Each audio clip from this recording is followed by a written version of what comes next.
حضرت عمر दिन को तख्ते हुकूमत पे बैठते थे और उनका तख्त को सोने जबरजद का नहीं था, मस्जिद नबवी की चटाई थी और सारा दिन वहां बैठ के लोगों की बातें सुनते। और जब रात के अंधेरे गहरे होते उमर भेष बदल के मदीने की गलियों का गश्त करते। कहा तुम्हारे घर से धुआं निकल रहा है और बच्चे रो रहे हैं, उनको खाना क्यों नहीं देती? कहने लगी उमर की जान को रो रही। उमर के पांव तले से जमीन निकल गई। कहा क्या हुआ?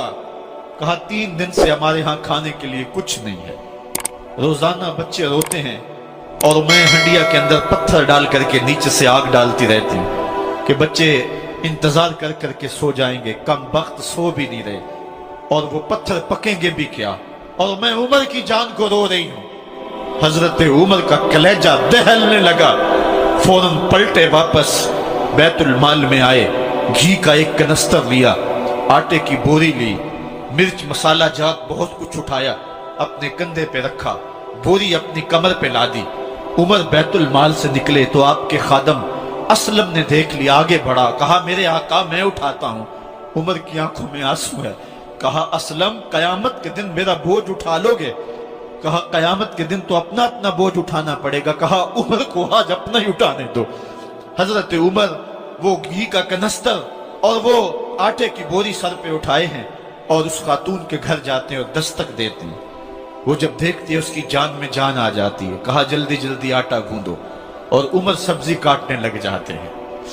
हजरत उमर रदी अल्लाह ताला अन्हो सब्जी तैयार कर देते, उधर आटा गूंद जाता है और फिर ऊपर चूल्हा रखा जाता है, चूल्हे के अंदर आग रखी जाती है, वो खाना पकाने लगती है, आग बुझती है।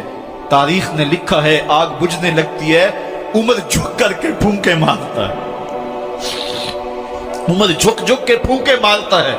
खाना पक गया और बच्चों के सामने खाना रख दिया, बच्चे खा रहे हैं। अब बच्चे रो रो के निढाल हो चुके थे। हजरत उमर अपने हाथों को और अपने घुटनों को और अपने पांव को जमीन पे लगा के, जिस तरह बकरी का बच्चा चलता है वेड़े के अंदर, कभी इधर चलते हैं कभी इधर चलते हैं, ताकि बच्चे मुझे देख के खुश हों और दिल में कहते उमर जितना रुलाया है अब इतना हंसाना भी पड़ेगा।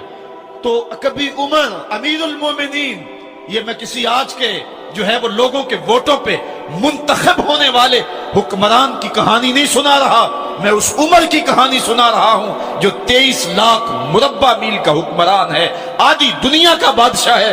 हजरत उमर जो है जिस तरह बकरी का बच्चा चलता है, इस तरह अपने हाथ और अपने घुटने जमीन पे टेक करके जो है वो इस तरह चलते हैं। बच्चे उमर को देख के मुस्कुराते हैं। जब बच्चे मुस्कुराने लगे तो हजरत उमर ने उस खातून से कहा बुढ़िया उमर को माफ कर दे। उसने कहा तू इतनी हमदर्दी क्यों करता है? कहा उमर बेचारा बड़ा फंसा हुआ है, फिक्र है उसको यरमूक को फुस्तात हुलवान की, जब फतह है मिस्र तो तैयारी है ईरान की, आते जाते वफद से मुलाकात भी करता होगा और शब को मालूम हालात भी करता होगा, कांटों में उलझी हुई बेचारे की जान है, नींद उसको भी आती है आखिर वो इंसान है, मेरी बहन उमर को माफ कर दे। उसने कहा नाना उमर की बात मेरे सामने न कर, कयामत का दिन होगा, उमर का गिरेबान होगा और मेरा हाथ होगा। जब उसने ये बात कही तो उमर बर्दाश्त न कर सके, बच्चों की तरह बिलक बिलक कर रोने लगे। कहा वो बदनसीब उमर तेरे सामने है, आज ही कहला जो कहना है, कयामत के दिन मुझे माफ रखना। उसने कहा तू उमर है? कहा बदनसीब उमर तेरे सामने खड़ा हूं। मेरे उमर कहते हैं अगर दजला के किनारे एक बकरी का बच्चा भी प्यासा मर गया उसका हिसाब भी उमर से लिया जाएगा। हजरत उमर निकले यरूशलेम में, एक ऊंट है एक गुलाम है, कभी वो सवार होता है कभी आप बारी मुकर्रर की है। जब करीब पहुंचे यरूशलेम के तो उमर की बारी नकेल पकड़ने की और गुलाम की बारी ऊपर सवार होने की आ गई। गुलाम ने कहा आका मैं मर्जी से अपनी बारी छोड़ता हूं, आप आ जाएं, दुश्मनों के मफतूहा इलाके में आ रहे हैं, ताजा ताजा इलाका फतह हुआ है, इस्लाम की शान और शौकत जाहिर हो। उमर ने कहा इस्लाम की शान और शौकत ऐसे जाहिर नहीं होती है, अपनी बारी पे तुम बैठोगे, अपनी बारी पे मैं बैठूंगा। लोग मुंतजर खड़े हैं, दूर से जब देखा कहा इसकी हैबत से कांपते थे हम, ये तो कोई हबशी लगता है, रंग काला है, होंठ मोटे हैं, इससे तो ज्यादा हसीन इसका गुलाम है जो आगे आगे चल रहा है। حضرت ابو عبیدہ نے کہا دھوکہ کھا رہے ہو، ہمارا آقا وہ نہیں ہے جو اونٹنی کے اوپر سوار ہے، ہمارا آقا وہ ہے جو لگام تھامے آگے آگے چل رہا ہے۔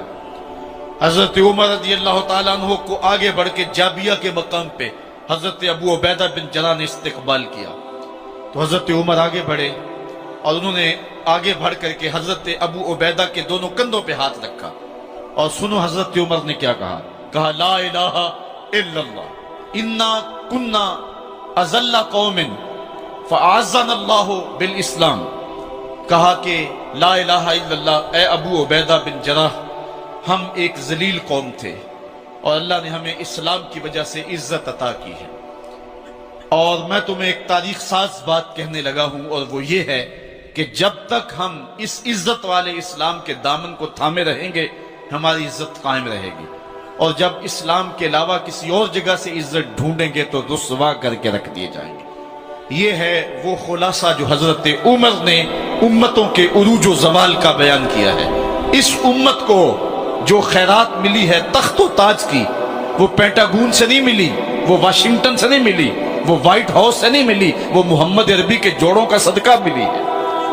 اس لیے جب ہم نے اسلام سے انحراف کیا، پاکستان حاصل کیا گیا تھا، پاکستان کا مطلب کیا؟ لا الہ الا اللہ۔ ہم نے اس نعرے کو چھوڑ دیا ہوا ہے، ہم نے انحراف کر دیا ہے۔ آج ہماری نظریں مغرب کی طرف لگی ہیں کہ تخت و تاج اس سے نصیب ہوتے ہیں، اور دنیا کے اوپر ہم رسوا ہو کے رہ گئے۔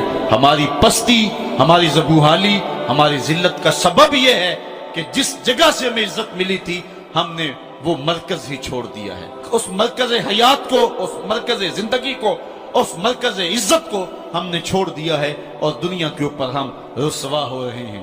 انہی حضرت عمر کی کہانی ہے۔ وادی تہامہ سے گزر رہے تھے کہ بچوں کی طرح بلک بلک کے رونے لگے۔ کہا عمر جوان آدمی ہو اور بچوں کی طرح بلک کے رو رہے ہو؟ کہا تم نہیں جانتے، مجھے بچپن کی کہانی یاد آ گئی۔ کہا کیا کہانی ہے؟ کہا یہی عرض تہامہ تھی، میرے باپ خطاب نے مجھے 5 اونٹ دیے تھے، کہا انہیں لائن میں کھڑا کرو سیدھا۔ میں آگے والا سیدھا کرتا تھا، پیچھے والا ٹیڑھا ہو جاتا، پیچھے والا سیدھا کرتا، آگے والا ٹیڑھا ہو جاتا۔ میرے باپ خطاب نے مجھے بڑا مارا۔ کہا ایک عرب کے بیٹے ہو کہ تم سے 5 اونٹ لائن میں کھڑے نہیں ہوتے؟ کہا ایک زمانہ عمر پہ وہ تھا کہ اس سے 5 اونٹ لائن میں کھڑے نہیں ہوتے تھے، اور آج شرق سے لے کر غرب تک 23 لاکھ مربع میل کی حکمرانی، اور انسان بھی لائن میں کھڑے ہیں۔ یہ محمد عربی کے جوڑوں کا صدقہ نہیں ہے تو اور کیا ہے؟ عمر سے تو 5 اونٹ لائن میں کھڑے نہیں ہوتے تھے۔